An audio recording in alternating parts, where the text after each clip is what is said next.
Now, while at an exciting time in history, so at this stage in history, the world is set for another unveiling of previously unknown medicinal activity, not from Europe, where Hippocrates hailed from, or from Americas, which was discovered by the Europeans, or from Asia, which is really the Jerusalem of commerce and innovation, but from a previously unknown part of the globe, an area untouched until the 12th century, a continent yet organic in the height of industrialization and civilization, Africa, not just Africa, but sub-Saharan Africa. So, in case you want to understand this, the beautiful thing about what's going on here is Africa still has most of its fauna and flora intact. Africa is still largely, the rainforest is still original.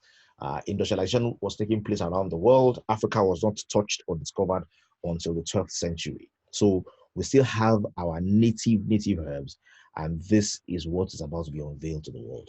So we're in a very interesting time where eyes are on Africa, particularly sub-Saharan Africa, because in the center of the new superfoods and medicinal herbs, this continent where cacao, which is for chocolates, originates, has yielded more to the world it has capacity to yield more to the world in health. Not damaging calories like artificial sugars, but previously unknown antioxidants that regenerate the whole body.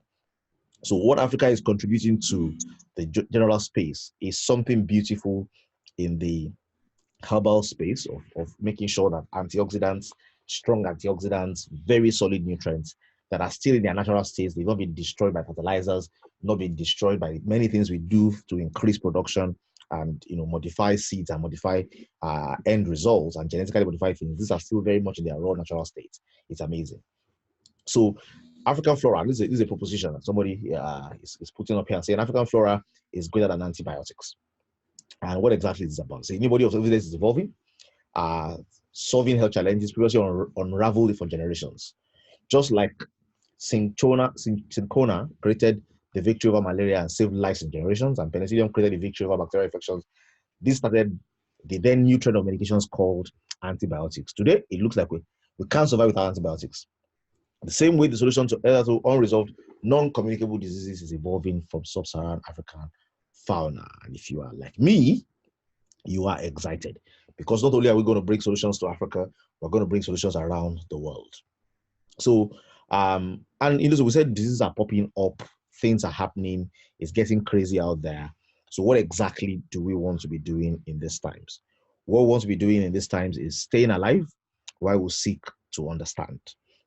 So while we're trying to understand what is possible, what can be used, what is the future, what will it be about, it is important to say, what, if we have something that is valuable and is working, why don't we begin to ride it? Okay? Why don't we begin to enjoy it and utilize it? And that's why this antioxidant understanding becomes very vital. And I'd like us to spend a little time understanding this. So scientific evidence is growing that diabetes can be subdued, cancer can be prevented, not necessarily by attacking an organ, but by rejuvenating the cell and revolutionizing the whole organism. That's why some of these herbs are useful in several disease conditions. As of now, we'll stick with the word antioxidant to describe the solution because that's the best that science can explain. We believe we'll know more with time, but while we learn more, let's live and not die. So, of course, we know how the antioxidant property works when the oxygen atoms leave, it becomes a radical, and that radical has the capacity to damage cells. What antioxidants do is that they donate back this oxygen ion, or this ion, this negative ion, to ensure that the oxygen atom can retain its balance and can continue to function like the way it functions. This is something I've explained. I try to explain mechanically, but today we're doing product understanding, so it's important we get this. Now, scientific evidence is growing that most diseases can be traced to oxidative stress at the cellular level. The presence of free oxygen radicals at cellular levels can lead to gradual tissue and organ degeneration, becoming the source of many ailments. These ailments can then be corrected by stabilizing the body at cellular levels and assistance by supplying needed electrons to make the cell stable. Now, can we please put our system on mute so that we do not tamper or affect the communication? So just make sure that you're on mute. All we all need to do is listen, and then the sound will be clear, and our recording will be available for others to use. Somebody is humming. Somebody's system is humming there because their audios are up, and the person also is possibly coughing. So please put your system on mute so that we don't have to be distracted by looking for you. Thank you very much. Okay. Okay, thank you. I think we have silence now. So essentially, as I was explaining, um,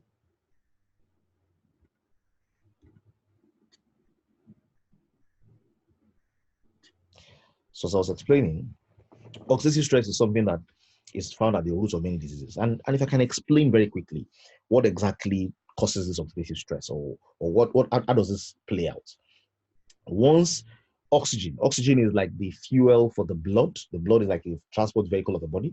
The blood is carrying food, glucose, from the stomach. The stomach digests the food, passes the food to the bloodstream. The bloodstream is a transport agent that carries the food around the body. Oxygen is required to fuel the blood, so you have oxygenated and deoxygenated blood.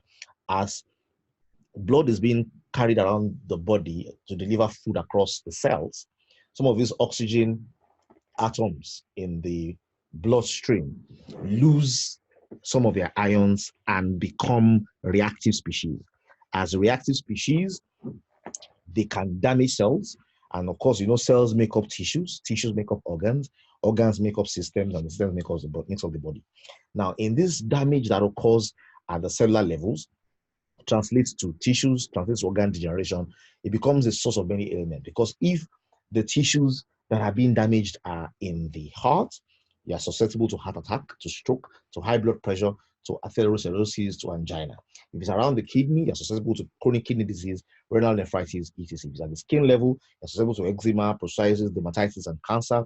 If it's multi-organ, and I like to explain the multi-organ one with diabetes, because once the cells are damaged, one of the things that can be damaged is the communication ability. So the cells are no longer asking for glucose, and if the cells are not demanding for glucose around the particular organs, it means the blood continues to carry the glucose around the body. And that's what you have high blood sugar, which is how, for example, diabetes is described in many climes. If it's around the joints, you have arthritis. So people grow old and their joints begin to pain them. They have excruciating pain around the joints due to wear and tear of the body. This is oxidative stress. And in case you're wondering what exactly causes this oxidative stress, virtually everything. Living is the process of dying.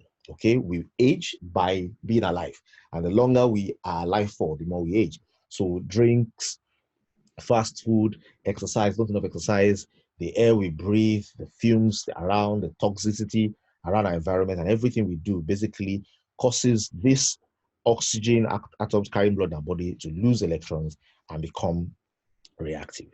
And in this reactivity, we need antioxidants to mop up these things at cellular level. Once antioxidants are able to take care of this at cellular level, guess what? Once it's taking care of us at cellular level, people will begin to see different realizations depending on where in their body, or which cells and which tissues and which organs of their body has experienced this degeneration based on oxidative stress.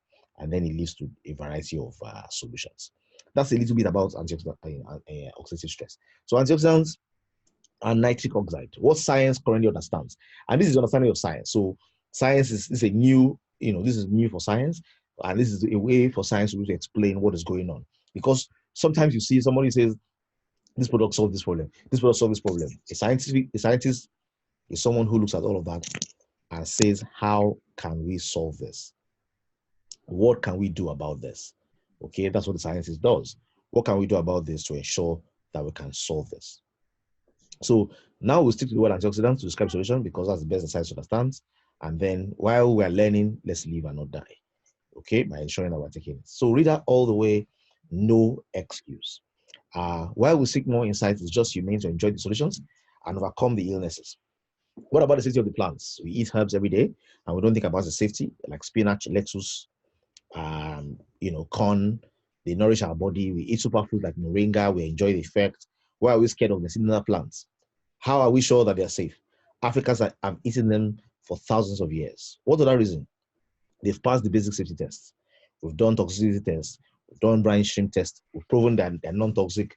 We're currently doing cytotoxicity. Somebody's helping us examine cytotoxicity to find out the genetic values for this over the next 10, 50, 100 years.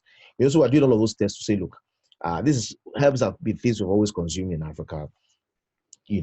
What other excuses do you have? We have doctors in the house who will tell you when things defy solution, we give them Rida and they come back with testimonies. Why die when you can live? So, of course, the idea is what excuse do you have to prevent your patient from living longer by enjoying the benefits of herbal supplements below? No excuse.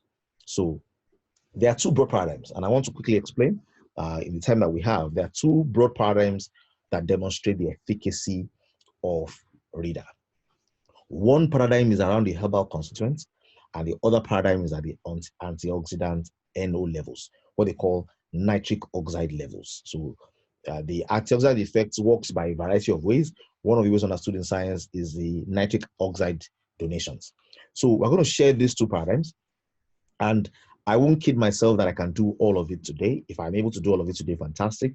If I'm not able to do all of it today, that means this class is already broken into two, in which case we may be able to continue with maybe even before the next training, which will be Sunday.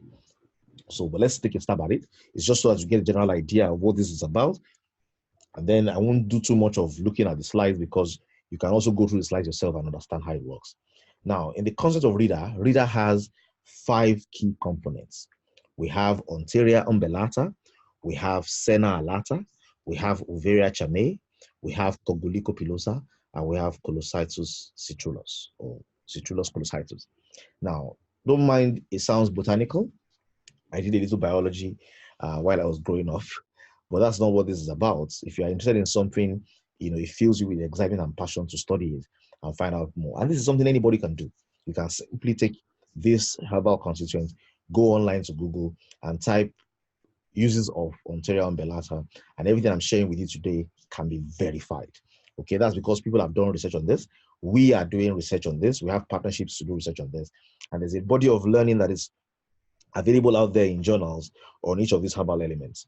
Of course, the beauty of Rida is not just one of these herbs. It's combined in very exciting ways that allows it to be preserved, that allows the nutrient value to be preserved, and allows it to be able to serve all of us.